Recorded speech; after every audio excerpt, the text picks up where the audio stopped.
And now I'd like to introduce JohnSeed, who doesn't need any introduction at all. Thank you, John.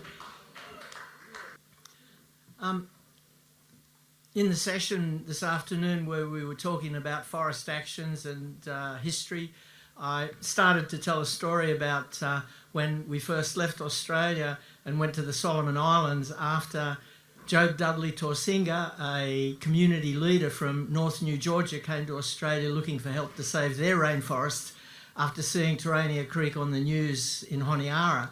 And he showed up at Bren Claridge's place at Terania Creek at our victory party. And anyway, it ended up that me and the late Andy Frame, who many of you know and whose place we were camped at for months doing the blockade of Mount Nardi, he and I and his brother Tony went over to the Solomon Islands to see what we could do to stop Lever's Pacific timbers from destroying the rainforest there. And Job had told us the story about how 200 men from his village, a village called Paradise in North New Georgia, marched through the night to the logging town of Barora, and at first light they woke up all of the timber workers and politely ushered them out of their homes and burnt the whole place to the ground.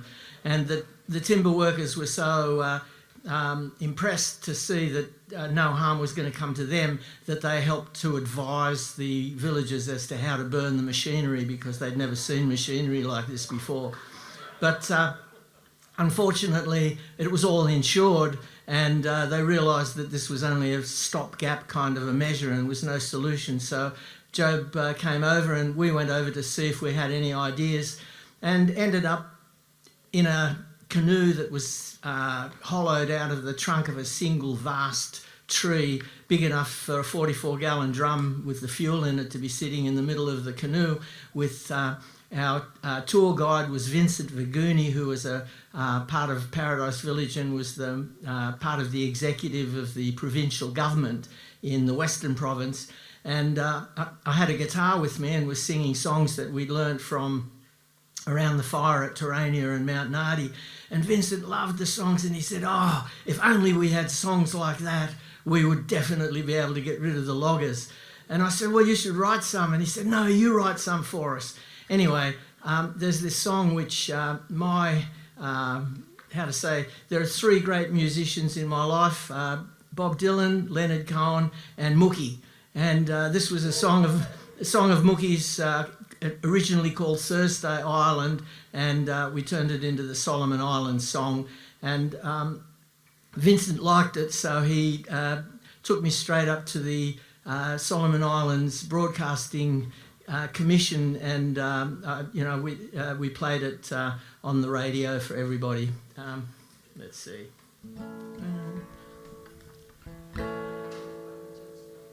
No.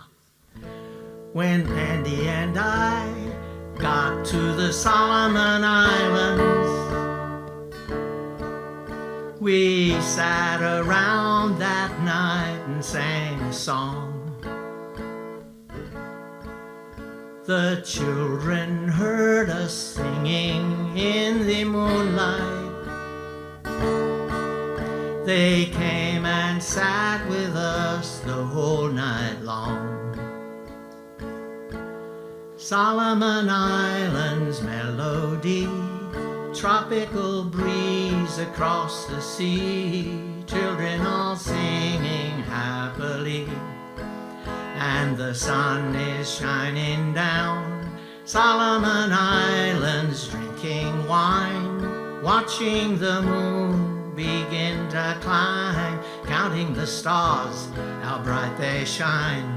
Solomon Islands magic time. The prettiest girls live in the Solomon Islands, with flashing smiles and eyes as black as coals. And groovy men dance by Solomon Islands, long and tall and smiling from their soul. Solomon Islands melody, tropical breeze across the sea, children all singing happily, and the sun is shining down. Solomon Islands drinking wine, watching the moon begin to climb, counting the stars, how bright they shine. Solomon Islands magic time. Multinationals come to the Solomon Islands. They steal the earth from underneath our feet. But at Anagai Sawmill Town in the Solomon Islands,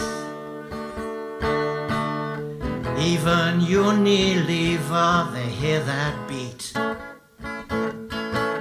Solomon Islands melody, tropical breeze across the sea, children all singing happily, and the sun is shining down. Solomon Islands drinking wine, watching the moon begin to climb, counting the stars, how bright they shine.